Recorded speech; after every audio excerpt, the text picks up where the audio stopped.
Hola, buenas noches. This is Jasmine here. I have been in Mexico City for 4 days, and today is the first day of our class for the Spanish class.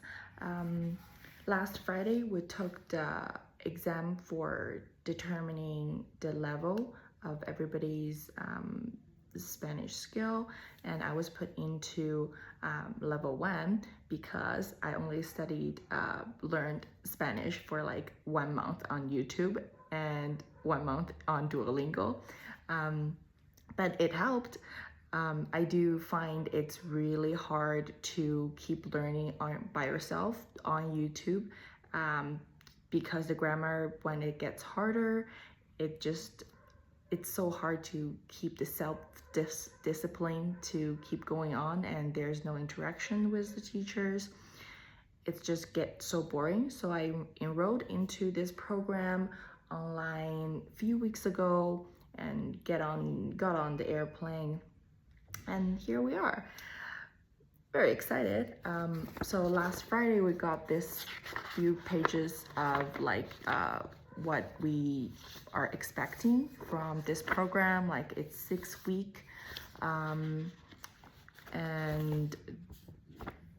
some important information. For example, you cannot miss the class for like 6 times, and what to do when there's earthquake. I didn't know there would be earthquake in this city, but it's good to know. And we got our textbook. This is my level 1 textbook. Yeah, we did like 16-20 pages today, just introducing ourselves. Where are we from? What's your name? I actually think it's like easy, but you know what, like, it's easy to introduce yourself, but the hard part is actually to listen.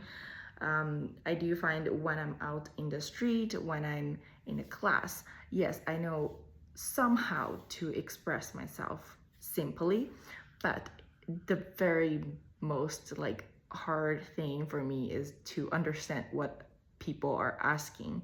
And when I do ask a question, what are people saying to answer me? That's actually the most difficult thing.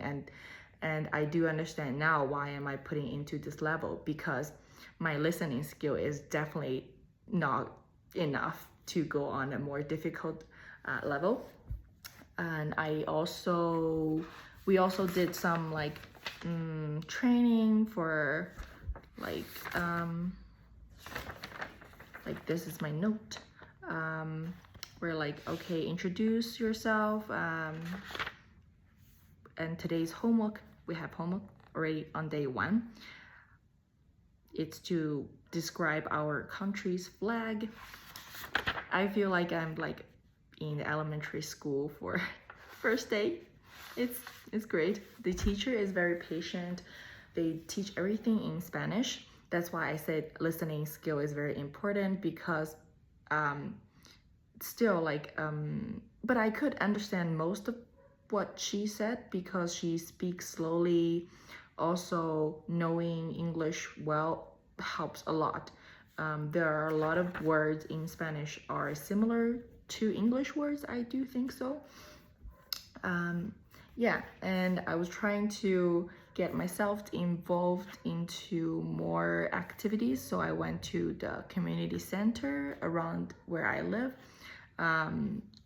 There's storytelling events for kids, and I was like, oh, I should join them, because you know my level of everything is so probably not even as good as the kids there.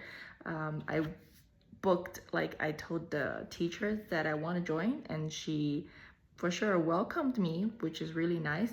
And we were actually reading a story that was full of context, and I was like, this is so hard. So she actually picked another one, like a poem for me.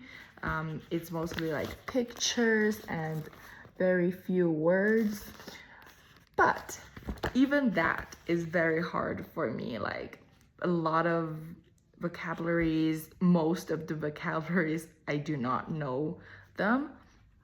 So yeah, don't really, I think I might overestimate it myself, but it's all good.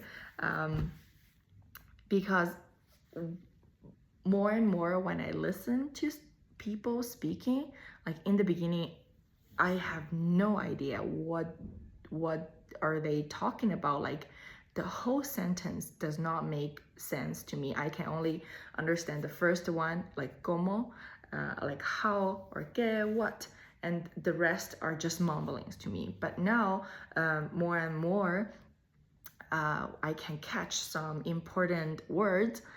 And in like today, in this afternoon, I checked into another Airbnb.